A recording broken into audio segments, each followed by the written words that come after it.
It takes a strong desire to feel good to create your own reality. And a little bit of contrast certainly puts a lot in the vortex. But you cannot get to where you want to be by focusing for long periods of time on things that cause you to feel fear. Because the fear is the indication that you are deviating from the solution and are still focused upon the problem. The question that you want to ask yourself is, how can I be a cooperative component who can receive the solution? More people are step oneing and creating the vortex than are standing in the vortex receiving the solution. But one who is connected to that stream is more powerful than millions who are not, you see. So if you could step back just for a moment from the thinking that I need to get into the vortex or I need to get into the receiving mode so that I can receive the solution, so that I can pronounce it and explain it to all mankind, and instead say, it is my desire to get into the vortex or into the receiving mode so that I can feel my utter well-being and feel the alignment between me and me. If that could be why you're wanting to be in the receiving mode, now you're in the receiving mode. You're not complicating it with that impossible task of getting one other person to understand you or listen to you or take action because of something that you've said. And now solutions come to you. And a mighty current of aligned beings begin summoning this energy and flowing it forward, and all kinds of solutions begin to happen. And you can stand ready for the solution ideas that will flow to you, along with millions of others who are standing ready for the solution. This movement of receiving mode is a large movement. It always has been, and it always will be, because it is your natural inclination to feel good. And it is so abhorrent when you feel hate. So what that's all about is humans often needing or wanting to see the manifestation before they can feel that way, because it feels sort of freaky. Others will accuse you of putting your head in the sand, not facing reality. And you need to know for sure that you're facing a vibrational reality, because when you face vibrational reality, you help bring the vortex forward into human experience. You just do. But if they can embarrass you into facing reality and trying to join a side, all the while depriving yourself of your true receiving mode and all of your replenishing energy, then you won't be able to sustain.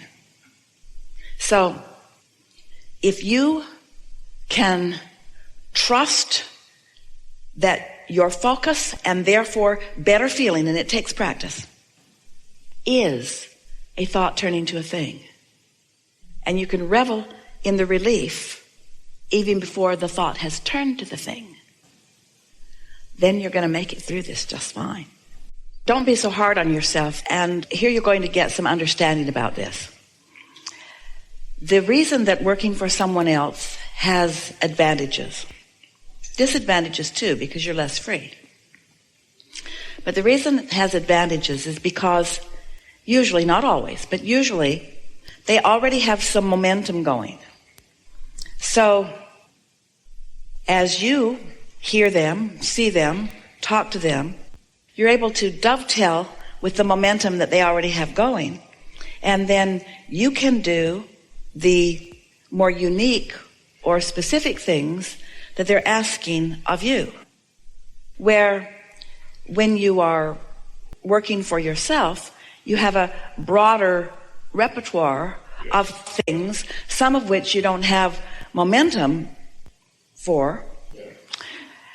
And so that momentum, the understanding and concept of momentum, dovetails with law of attraction more significantly than any other word or any other concept, because that's what law of attraction does. It causes momentum. But when you offer opposing thoughts close on the heels of each other, then momentum is hindered, because I want it, but I want it because allows a little more momentum to get going. I want it, but slows the momentum right away.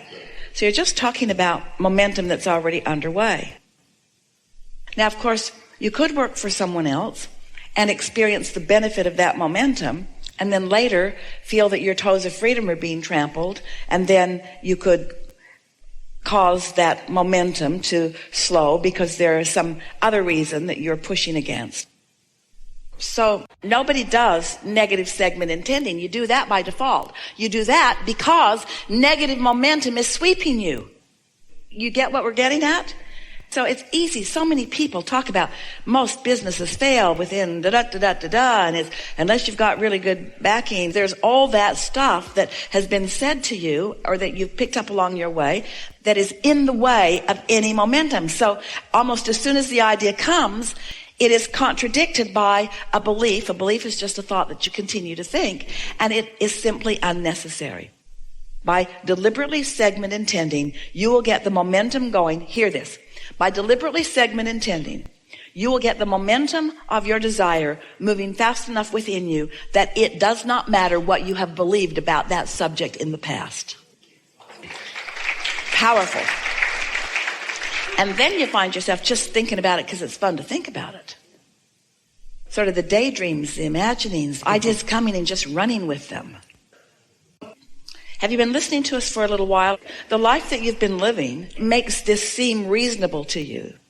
You're feeling resonance with it because the laws of the universe are consistent.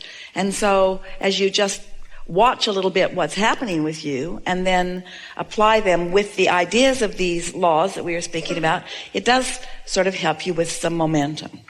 The reason that we ask is because there is a process that we offered some years ago.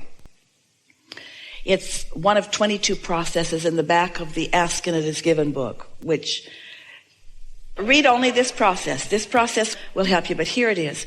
Segment intending says, here I am in a moment of time, and a new segment is simply a new focus where things have changed just a little bit in terms of your intention. So, for example, when you get into your vehicle, that's a new segment. When you walk into your office, that's a new segment. When you answer the telephone, that's a new segment. When you make a telephone call, that's a new segment. And the power behind deliberate segment intending is focus. It's not being distracted. It's deciding what I want. It's focusing in a way that causes less resistance, which allows more momentum. Because resistance is the only thing that slows momentum. So, for example, let's say that you were going to talk about a big segment of your life, a major segment like living happily ever after.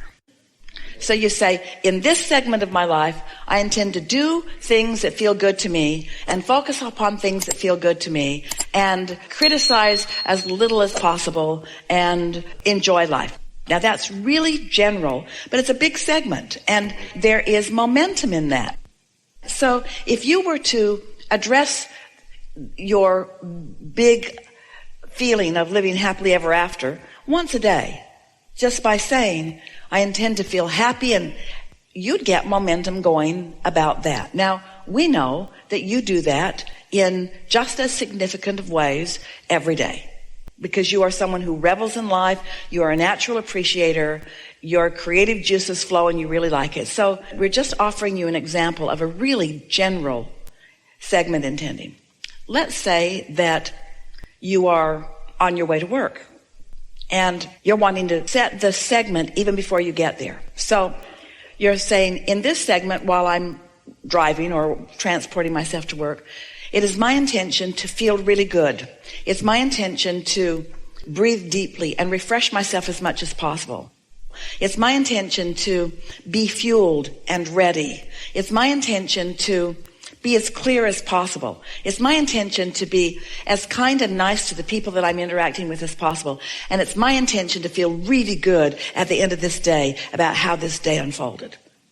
Now, that's a really good segment intending, and it begins momentum that's already underway for you. But by making a statement like that each day as you are moving to work, that momentum gets stronger and stronger, so that thoughts that might resist it or thoughts that might flow in opposition to it are not as likely to get started because of the momentum that you're accomplishing with your deliberate thought. Let's say that while you are in that process of driving to work or on your way to work, that you set a segment within the segment. And that is part of this feeling good. I like the idea of imagining or anticipating my own self-employment. And maybe that's as far as that goes on the first 2 or 3 or 4 or 5 or 10 segments. I'm looking forward to anticipating my own self-employment. Now, that's some momentum. So just with that little bit of priming the pump, so to speak, you're going to find yourself one day driving to work in the receptive mode, and you're going to feel a thought come to you about personal employment. Now, you're already good at what you do. You understand what needs to be done or what can be done. But now you decide, because there's some momentum going, to take this segment intending just a little further. And so you say to yourself, I like being fiscally responsible. And I like being in charge of my own action during the day.